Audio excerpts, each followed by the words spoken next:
Et nous avons le plaisir ce soir de recevoir Wardia Hamadi. Bonsoir. Bonsoir. Vous êtes la coordinatrice du projet Al Madrab. Vous vous occupez un peu de tous les contours de ce projet. Alors, pourquoi ce projet? Pourquoi avoir choisi particulièrement ce quartier d'Al Hamma à Alger? Alors déjà, ce projet est né donc cela fait 2 ans qu'on avait organisé un festival d'art urbain qui s'appelait Jart. Et parmi les activités, il y avait la redécouverte fortuite. Donc on voulait vraiment, tous ces bâtiments abandonnés, nous attirer particulièrement comme espace. Un peu, ils inspirent les artistes, ils inspirent les experts, mais aussi les passants.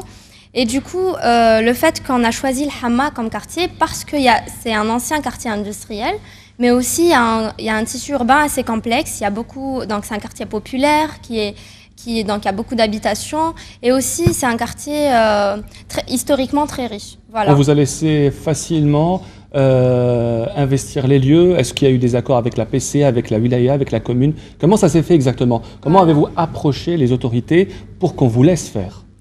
Voilà, alors le projet s'est fait durant une période un peu dure, donc c'était la période du mois de Ramadan, puis c'était l'été, donc on avait eu du mal à approcher parce qu'à chaque fois qu'on essayait d'approcher les gens, tout le monde était en congé.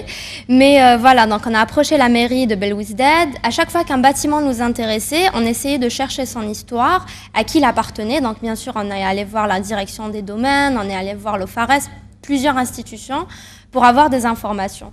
Mais pour justement les activités, on a vu la mairie de Belwizdad et l'OGEBC. Alors pour qu'on comprenne bien, vous avez identifié les bâtiments, ok, ça vous l'avez fait, et après, quelle a été la démarche à suivre après l'identification des bâtiments? C'est venir peindre, venir les restaurer, c'est quoi exactement le cœur de la démarche? Le cœur de la démarche, alors il faut dire qu'Al Madrab est une recherche, donc il y a eu un côté théorique, puis un côté sur terrain, où c'était des visites urbaines tous les jours à la récolte de la mémoire collective, des récits urbains. Et puis, il y a eu un côté développement des activités, parce que finalement, nous voulons mettre cette recherche, c'est pas une recherche académique, c'est une recherche ludique, et nous voulons la mettre en public, qu'elle soit accessible à tout le monde. Et justement, c'était d'organiser des activités. Les activités s'inspirent directement de la recherche. Donc, par exemple, l'idée du cinéma ravivé, c'est parce que plusieurs cinémas ont été abandonnés à Al-Hamma, détruits, ou reconvertis pour une autre activité, par exemple transformés en siège d'APC, etc. Donc l'idée des peintures qu'on vient de voir dans le reportage, comme a dit l'artiste Myriam, c'était justement de traduire ces histoires, ces anecdotes en images, en dessins, en mots sur les murs. Et comment est-ce que les habitants du quartier ont pris cette initiative? Je sais que vous les aviez rencontrés plusieurs mois à l'avance, oui, pour avoir déjà des explications.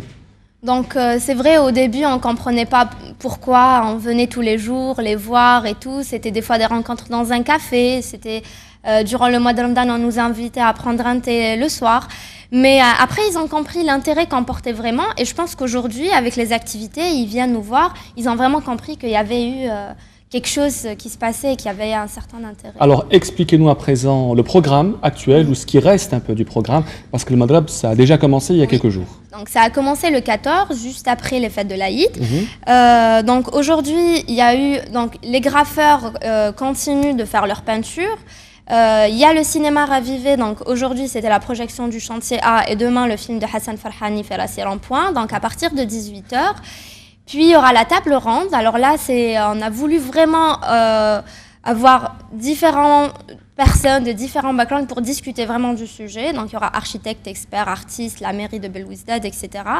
Puis on aura le jeudi, à partir de 17 h, la Zerda d'Al Madrab. Et là, donc, c'est la fiesta. Est-ce qu'après le 22 septembre, le Madrab va mourir, ou est-ce que ça va se poursuivre, continuer?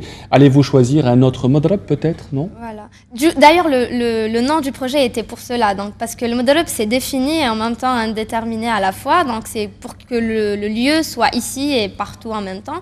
Mais pour l'instant, je peux vous dire qu'on ne sait pas encore. C'est une expérience, on a voulu tester, et on verra les échos qu'on aura de par les habitants ou de par les participants en général. Merci en tous les cas et bravo pour ce que vous faites. Merci d'avoir été notre invité, Wardia Hamadi. Vous êtes la coordinatrice du projet Madrab et vous êtes architecte de